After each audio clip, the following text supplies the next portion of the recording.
Hi everyone, my name is Chris Morrell, and I've put together a presentation here on informal assessments and picked a few out that work best for me in my classroom. But first off, let's discuss what an informal assessment is. Informal assessments are used to help teachers pinpoint their students' level of understanding. They can be highly structured or casual. They can also be flexible.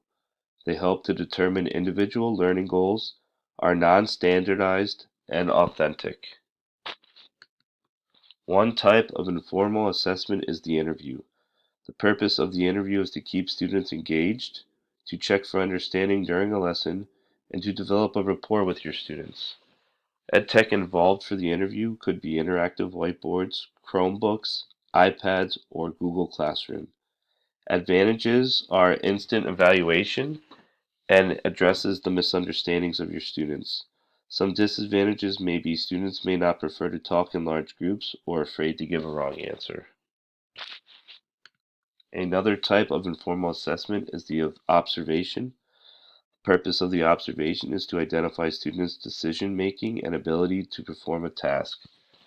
Ed tech that can be used is the voice recorder, talk to text, Nearpod, or boom cards.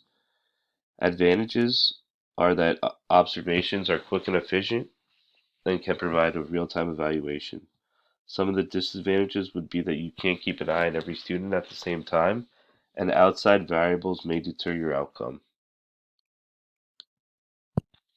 Next, we have the checklist.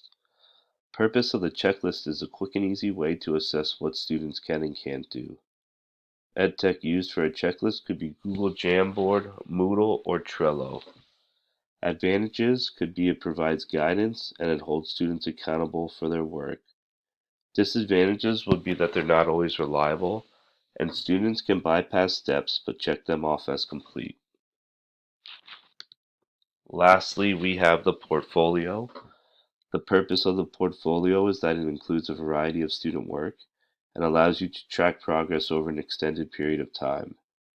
Ed tech used would be digital worksheets, Seesaw, journaling on the iPad, or Class Dojo.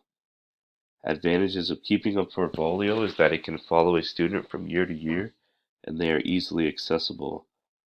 Disadvantages would be that growth isn't seen instantly and it can become a home for unmeaningful work.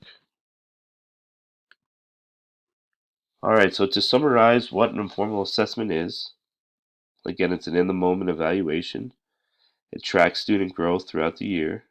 It pinpoints areas of excelling or needing improvement. It includes a variety of ways to evaluate a student, and it can be casual and informal or highly structured and formal. Thank you.